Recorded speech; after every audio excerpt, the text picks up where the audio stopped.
Сәлем! Бүгінгі шығарылышыбызны ең шатлыклы оқиғаларның бірсі белән башлап җибәрәсе килә. Илон Маск җитәкчелегендәге беренче шәхси пилотлаштырылган SpaceX корабле уңышлы рәвештә халыкара космик станцияга тоташы алды. Моның белән Илон Маскны ихластан тәбрик итәбез. Әмма Илон Маск сүзләренчә, бу моны әле җиңү дип атарга иртәрәк, чөнки алар алдында хәзер тагын бер мөһим максат тора. Ул да булса астронавтларны исән-сау килеш җиргә кайтару һәм мондый очышларны киләчәктә даими рәвештә оештыру. Менә Илон Маск безне шундый текә әйбер белән, хәбәр белән сөендерде. Ә безнекеләр нәрсә белән җавап бирәчәк соң? Роскосмос лифтлар ясый башларга җыена. Әлбәттә инде ракеталар түгел бит. Әмма лифтның да гади түгел. Әлеге лифт кузгалыр алдыннан анда Гагарин тавышы белән "Поехали" сүзе яңгыраячак. Менә безгә безнең тормышта барысы да яхшы иде. Бар тик бер әйбер генә җитми иде безгә бәхет өчен. Ул да булса Гагарин тавышы яңгырый торган лифтлар.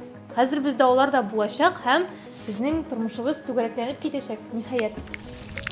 Казан шәһәренең 104нче мәктәп директоры мәктәп янына асфальтка рәсемнәр ясарга җыелган чыгарлы сыйныф укучыларын Росгвардия чакыртып тарата. Мәктәп укучылары сүзләренчә, чыгарлы сыйныф укучылары сүзләренчә, директордан алар рөхсәт алган булалар. Рәсем ясарга асфальтка директор аларга ризалык биргән була һәм алар кич белән җыелалар мәктәп янына һәм рәсем ясый башлагач, мәктәптәге сакчы чыгып аларны куа башлый һәм Росгвардия чакыртыла һәм аларны шулай куып тараталар. Монда аңларга кирәк инде, просто директорның шулай кәефе еш үзгәрүчән һәм аның фикере үзгәргән бу мәсьәләгә карата. Шунлап әйткәндә, миңа калса бу чыгарлы сыйныф укучылары өчен ниндидер кызыклы әйбер, истәлек булып калган, чөнки бүтән илдәге башка чыгарлы сыйныф укучыларының мәктәпләренең Zoom'да үткән булса соңгы звоноклары, соңгы кыңгыраулары шундый күңелсез, моңсу халәттә, булар янына бу истәлекле көнне Росгвардия килә. Һәм шаяруларсыз гына әйтсәк, әлеге мәктәп директорына Росгвардия тарафыннан шелтә белдерелгән.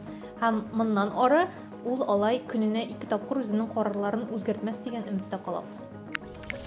29 май көнне Норильск шәһәрендә җылылык электростанциясе территориясында урнашкан резервуардан 21 мең тоннага якын дизель агып чыккан һәм әлеге дизельнең 6 мең тоннага якыны туфракка, 15 мең тоннага якыны суга эләккән. Һәм 3 июнь көнне Владимир Путин әлеге аварияга бәйле утырыш вакытында федераль масштабтагы гадәттән тыш хәл, ягъни чрезвычайная ситуация игълан итте илдә. Нәрсәдән килеп чыккан дип карыйлар моны? Ул җирләр өчен, ул территория өчен нормадан югары булу температураның туфракның, грунтның утыруына китерә һәм шул грунтта утырган резервуарның төбе китеп, аннан дизель ага башлый. Һәм ничек әлеге аварияның нәтиҗәләрен бетерергә җыеналар? Судан дизельне җыеп алачаклар, моның өчен махсус резервуарлар кайтарылган. Әмма белгечләр фикеренчә, анда тулаем алып бетерә алмаячаклар һәм күпмедер өлеше дизельнең суга таралачак һәм инде шуңа бәйле рәвештә инде берничә ел буе аның нәтиҗәләре, зыяны суга гына түгел, суда яшәүче балыкларга, барлык җан ияләренә чыгачак. Һәм иң кызганычы, шунда яшәүче кешеләрнең сәламәтлегенә дә тәэсире булмый калмаячак әлеге аварияның. Хәзер гаеплеләрне эзлиләр һәм бер әйбергә генә борчу бар.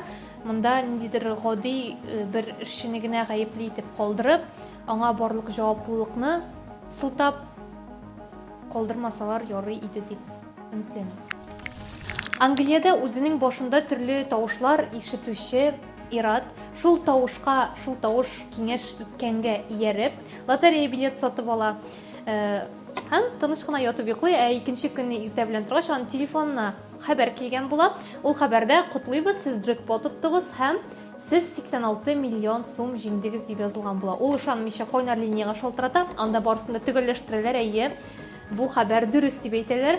нәрсә эшләрлек ярат, ул үзенең кызына һәм үзенә яңа киемнәр сатып ала, кофе машина сатып ала.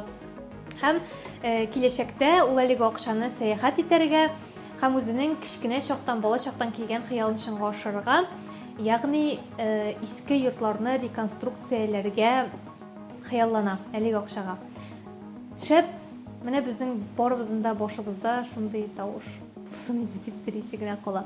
Шуның белән шул, минем исемем Гүзәл, сау булыгыз.